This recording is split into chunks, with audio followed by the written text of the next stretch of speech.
Okay, here we go. Our one length.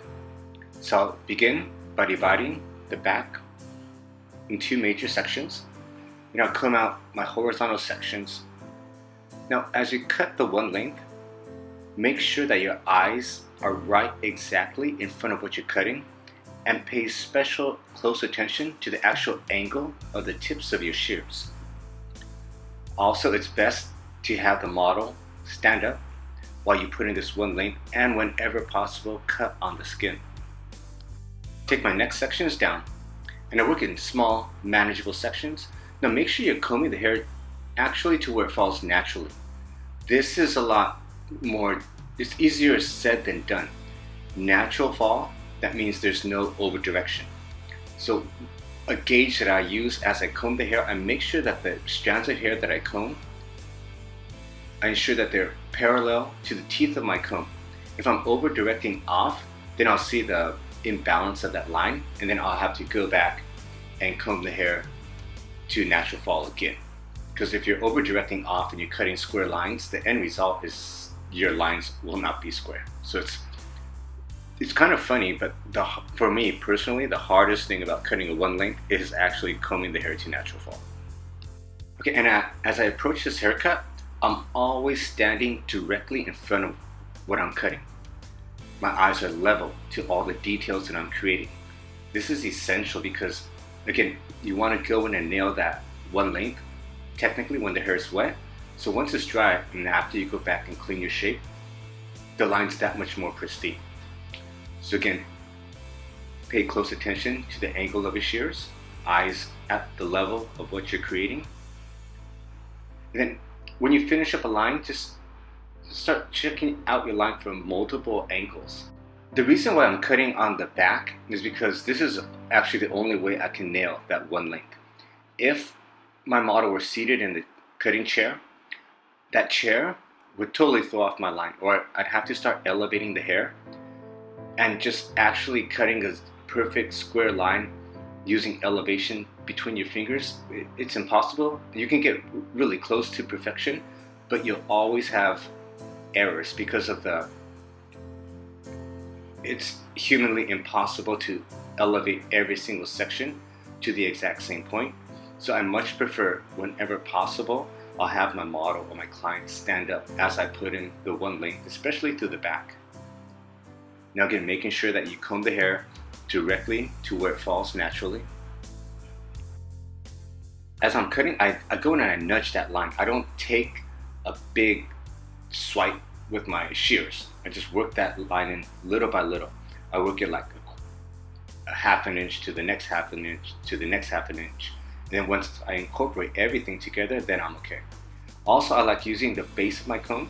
Sometimes you like hold the hair in place because that base of my comb is actually another square line.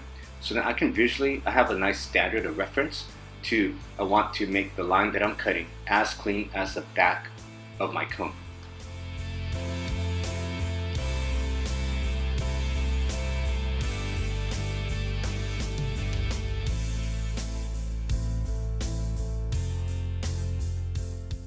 Okay, so now we move into the sides. I like having my model like turn her head to the opposite side. So that for me, I found that's the best way to maneuver around the shoulders. If she didn't turn her head to the side, I would have to cut this on her shoulders and a portion of her arm. That's pretty impossible to really go in and nail a line. Or I would have to start using my fingers, and then my over direction and elevation would be totally off. So I found that, after 20 years of doing this, I much prefer to have them turn their head to the side, and then from there, I go in and cut in my square lines. Again, always have your eyes exactly in front of what you're cutting. Now the opposite side, I'll cut in the exact same manner. Working with horizontal sections. Since the lines I'm cutting are horizontal, I want the sections to also mimic the shape that I'm actually cutting. Then again, always make sure you're combing that hair super straight, super clean from roots to ends. You may have to comb up that line down a couple times until you get it right. Just comb it perfectly, because if you comb the hair off and you cut the hair, then your guideline is, you're going to have longer lengths that exceed your guideline. So there's no really rush about it. Just take your time and do it right, because the more excellent the wet part, the technical portion of the haircut is, the smoother and cleaner the finish is. Because once the hair is blown dry, I still have to go back and refine my shape.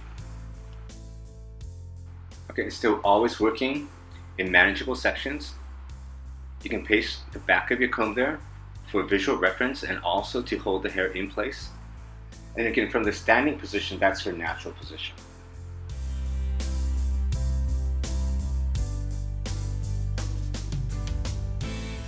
Standing directly in front of what you're cutting, pay close attention to the actual angle of your shears and just go in and nudge that perfectly clean line in.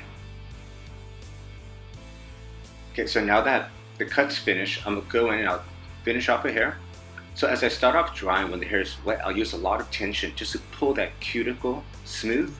And as the hair starts to dry, then I'll lessen on the tension and I'll place more focus on the nozzle to paddle brush angle. So that will allow me to get that cuticle, just making sure all those cuticle scales are nailed shut. When the nail is shut, the hair is super shiny, it feels super sleeky.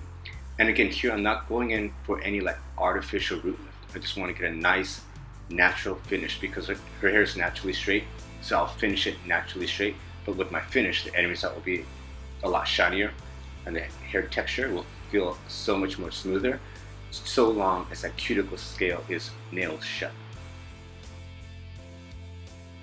And as the hair starts to dry, I just go in and just like smoothing out my lengths and beveling under those ends. Not too much of an artificial bevel, just to get everything nice and smooth and have it tuck in slightly. So again, as the hair is wet, more tension. As it dries, I slack off on the tension and I'll jump into my bevel. And then the bevel portion is more aimed at getting that cuticle scale like sealed shut. Okay, so now that the hair is dry, we'll go back and we still have to clean up our lines. You really have to appreciate that the hair lies significantly different wet and dry. So that's what I was saying, during the technical portion, the wet portion of the haircut, put as much effort as you can to making that line perfect. Because again, once the hair is dry, you have to go back and refine that line. So the cleaner the technical line is, the more outstanding the finish will be. So you're just going in, and you can, the thing about one lengths also, you can always find errors. Like seriously, there's always stuff to clean up.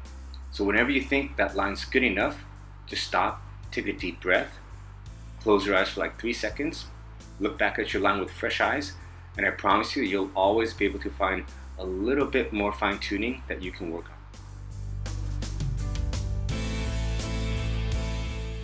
Okay, and as I do the detail work, I'm just using the bare tips of my shears. The details are in the tips of my shears, and sometimes when I'm cleaning that line, I'll go in and flip the angle and cut like an acute angle from the inside. But again, notice that my eyes are still exactly in front of what I'm cutting. And just go back, comb the hair to natural fall, clean it up. Comb the hair to natural fall, clean some more. And just get accustomed to observing the line that you're creating from multiple angles. It'll give you a different perspective, and you'll always be able to find more junk to go back and clean up. You just want to continually clean up your shape until everything's absolutely perfect. For a fringe, I'm just working off what's pre-existing. She already has a short fringe. I'm just going in and cutting that fringe clean. If my overall lines are clean, I want that fringe to be clean and beyond perfect. So again, just working with the tips of my shears. Then after I get that lining really clean, I'll texturize it. Okay, well there you have it, our red one length cut. Enjoy.